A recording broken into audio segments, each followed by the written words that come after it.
What is going on, guys? Crucible here, and today we're going to be talking about the blue archetype going into set 4 of Fusion World. The reveals for blue so far have been a little... I don't want to say they've been lacking. We've gotten quite a bit revealed, but in terms of stuff that's coming with the set as opposed to stuff that's coming in like the starter deck, there hasn't really been like much there. We've seen more, I think, from the starter deck than we have from the actual set reveal. That being said, I mean, we got some stuff here that we can work with, that we can kind of take a look at and see. The secret rare just got announced, which we'll talk about in the video here as well. So obviously more is going to be coming down the pipeline. We're going to be seeing more as the reveals kind of go in. We are about a month away from the fourth set, so we should be seeing more and more as we kind of get closer. But with all that being said, let's kind of jump into it. So the blue leader for set 4 is Ultimate Gohan, which I think is a great pick. Really good pick. Standard front side, nothing crazy. On his awakened side, he draws when he attacks, he's 20k. And then an activate main once per turn, discard one card from your hand during this turn, the next time that you use an extra with both Saiyan and Earthling and its special traits from your hand, reduce the cost by 2. So this leader ability is going to be very dependent on what the extra cards for this set are going to look like. Because as it currently stands from sets 1 through 3, there's nothing that I can think of off the top of my head that actually applies to this leader skill. So this leader skill is 100% dependent on whatever comes out in set 4 and what may potentially come out in the starter deck as well. But that's neither here nor there. I think if the extra cards that do get released and announced are good, then this guy could be pretty good as well. So speaking of which, kind of going backwards on my slideshow here. It didn't arrange it the way that I wanted to, but it's all fine. So speaking of the extra cards that are Saiyan and Earthlings, we got Galactic Donut, which is 3 cost. On an activate main, you get to draw 2 cards, which is really strong for a card like this, for extra cards usually. Being able to not only replace this card in hand, but to get an extra card on top of it is usually really good. And then you choose up to one of your opponent's battle cards, and it cannot attack during your opponent's next turn. So we got a little bit of yellow aspect going into this extra card, which is very interesting. So this is the only extra card that's been revealed for blue that applies to Gohan's leader skill. There was some talks about Final Hope Slash being incorporated as well, but the problem being is that you can see right next to the 3 that there is a specified cost that's next to it. So no matter what, you will get the -2 cost that comes with the Gohan leader skill. But the problem is that when a card has that little dot next to the actual like cost of the card, that is a requirement. You need to at least pay the 1 energy in order to be able to proc it. So while this will go from a 3 cost to a 1 cost, which is great for Gohan, Final Hope Slash does not get that because Final Hope Slash is only a 1 cost card. You will not be able to cheap out and play Final Hope Slash for free. Would be very strong and very oppressive if that were the case, and then that would probably facilitate that Final Hope Slash gets a ban, but that's not the case here. So, yeah, just a free 20k power for no combo. Yeah, we don't need to go back to the Kefla days. It doesn't need to happen. We don't have to do that. So, but yeah, we don't have any other extra cards going for the set right now, so we're going to have to kind of wait and see what kind of comes with that, but let's we'll wait for that for another day. Let's jump into the secret rare. We're going to go into the secret rare early today. This card is I've seen a lot of discussion on this card, and I'll give you guys my thoughts here.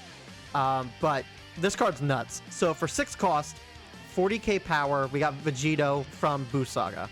0 combo. He's got a permanent skill where you do not lose the game, even if you have 0 cards in your deck. And if you have 0 cards in your deck, this card gets 10,000 power. And then as an activate main once per turn, switch this card to active mode, then choose up to 1 card in your opponent's battle area and return it to its owner's hand. Then place the top 5 cards of your deck into their owner's drop. That's like master's level of text, which is kind of crazy. So let's talk about the permanent skill first. So there was some confusion in terms of the wording. People were looking at the word even, and they were thinking that, Oh, well, if he's just on board outright, you don't lose the game, even if you go to 0 life. That's not how that works. So that's why it specifically states before it says even. If you don't lose the game, even if you have 0 cards in your deck. So it's implying that the 0 cards in your deck is the condition for this permanent. So seeing as the Gohan deck is a milling deck, and we have cards that kind of mill out your deck, this is actually a great effect for that particular deck, just because even if you hit 0 cards and this guy's on board, like, you're still alive. And he gains 50,000 power, so he's a 6 cost 50k, which is extremely hard to remove.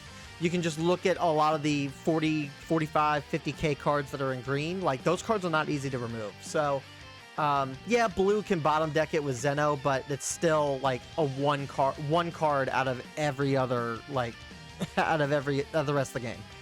Now, that being said, when you do get to 0 cards in your deck and this guy's on board, keeping you alive, it is a ticking clock.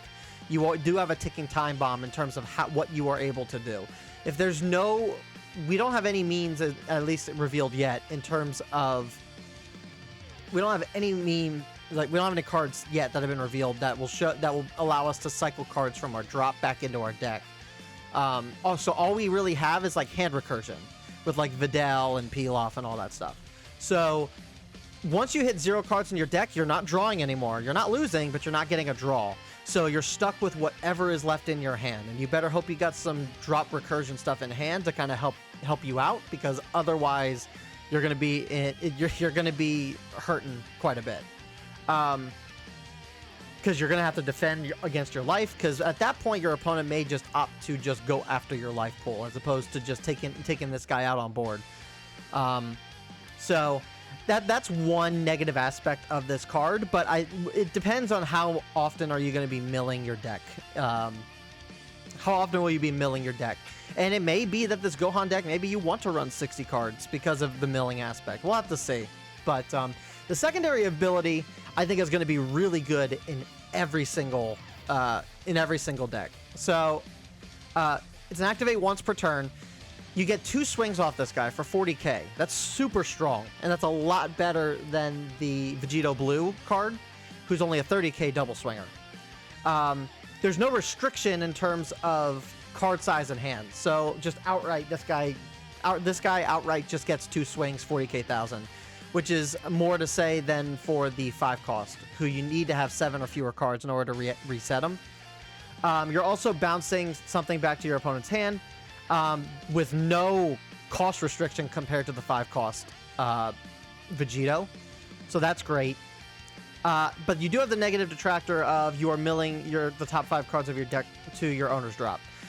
Once again, I don't know if there's going to be stuff that puts stuff back into your deck, but we do currently have stuff that does recur stuff from hand, or recur stuff from your drop to your hand. Like Videl's really good and has a wide variety of stuff that you can pull from.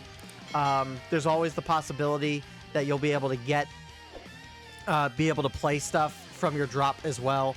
I mean, this card is not as bad as I think people say it is. That said, the MEY Goku in red is definitely a more generic leader and works better in every deck versus this card, which will have really strong use in one and some semi-use in other decks.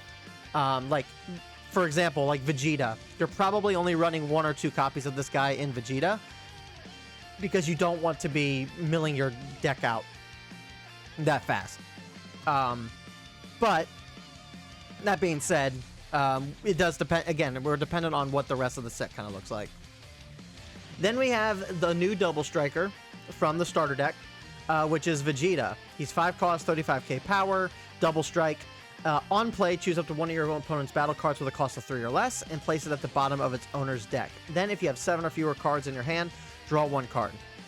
I would make the argument, and you guys can comment down below in the comment section. Let me know what you guys think. I would make the argument that this card is going to be better than the original starter deck Double Striker. I only say that because with the amount of cost reduction cards that we are getting in the deck, with the amount of cost reduction cards that the starter deck seems to be kind of getting, 3 costs or less instead of 4 costs or less isn't that detrimental. You'll probably have stuff on board, or at the very least, like, be able to play stuff for cheap to get this cost down. And blue has been playing a lot heavier and higher.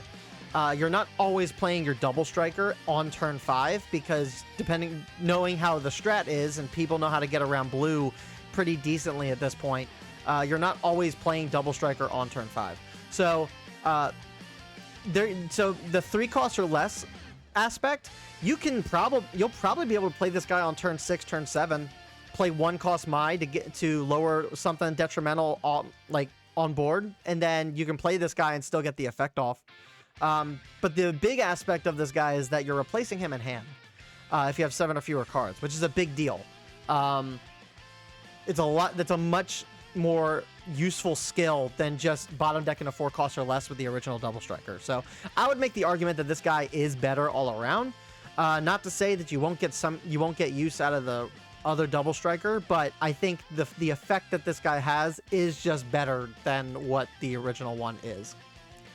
Then we have a 3 cost Gotenks, skinny Gotenks, 3 cost 20k power 10k combo, where activate main, you place this card into the owner's drop, and if you have 10 or more cards in your drop, play up to 1 Sun Goten with a cost of 2 or less, and up to 1 Trunks Youth with a cost of 2 or less from your drop in rest mode. I don't know how I feel about this card. Mainly because you can play this guy, you can get the 20k swing, and then you're basically replacing this guy with a Goten or Trunks Youth. But they go in rest mode. So your opponent is probably just going to try to board clear at that point. There's not that many impactful 2-cost Gotens and 2-cost Trunkses. The one from the starter deck, the starter deck Trunks is pretty good. But the Goten isn't so much. So, and then, I mean, what? You got cantrips. You have cantrips. You have, like, 1 cost 15Ks. Yeah, I just don't know. Unless there's some sort of, I keep wishing for it, unless there's some sort of, like, evolve mechanic or fusion mechanic, I don't think that this card's going to be all that impactful. But again, we got to see what the rest of the set looks like. All right, next we have the Vegeta Mini from the Daima starter deck. 2 costs, 15,000 power, 10k combo. Permanent on your turn, if you have 7 or fewer cards in your hand, this card gets 5,000 power. And then when attacking, choose up to one of your opponent's battle cards and reduce its cost by 2 for the turn. So this is really good for not just the Daima leader, but for, again, maybe like leading into like that double striker. Being a 15 to 20 cost or 20,000 power card at 2 energy is really good. Usually in those early matches, you were staying at around 7 or fewer cards, so getting that requirement isn't all that hard to do. And then his cost minusing is every time he attacks. So not only does this make him like a prime target for your opponent to like go into, you know, because obviously you don't want to be constantly be minused in cost every single turn. It makes it easy to remove your stuff. But I mean, it allows you to safeguard your life just a little bit as well too. I like this card. I think this is a more balanced card compared to the Goku one in the Goku starter deck. But yeah, I think this is perfectly fine. I got no issues with this guy. And then we obviously got Trunks Mini from Daima. He's just a cantrip. The babies are adorable. But again, like I mentioned in the last video, I would kind of like it if cantrips and super combos did a little bit more. We got to get a little bit more variety, I think, in terms of what they do, because having, you know, 50 of super combos that don't do anything and having 50 cantrips, like, it's just wasted. It's wasted cards, in my opinion, in the deck. Not in the deck, in the in like the card pool. Like, if we're just going to keep getting cantrip after cantrip and super combo after super combo with nothing extra going on, then I would like those slots to be kind of filled up with extra support for for like what some of these decks want to be doing. But then we also got the Piccolo Mini, who's a 3 cost, 20k power, 10k combo. On play, choose up to one of your opponent's battle cards and reduce its cost by 1 for the turn. Then, if your opponent has a battle card with a cost of 2 or less, draw 1 card. So he replaces himself essentially. This card allows you to get that effect off pretty simply. On turn 3, you can get this done on a 3-cost card and be able to have that ability go off. Also, it allows you to kind of work towards the Daima Mini's, like, it allows you to work the Daima Mini's, like, ability of being able to, like, bottom deck stuff at a 1 cost. So, more cost minusing stuff is actually really good. That said, I don't know how often you would be playing this guy. I'd see you could probably play him pretty early on in most cases. I think it really just depends on your matchup, honestly. And then we got the 4-cost Gotenks, which is 30k power, 0 combo. Permanent skill, if you have 10 or more cards in your drop, this card gets 5,000 power. So a 4-cost 35,000 power card is actually really good, really strong. And then on play, you place the top 2 cards of your deck into the owner's drop. Then you can choose up to one of your opponent's battle cards with a cost of 3 or less and place it at the bottom of the owner's deck. So more bottom decking. One thing that I've been saying for a while is that blue should just be bottom decking instead of bouncing the hand. But, I mean, we're getting it. We're getting the options to do so.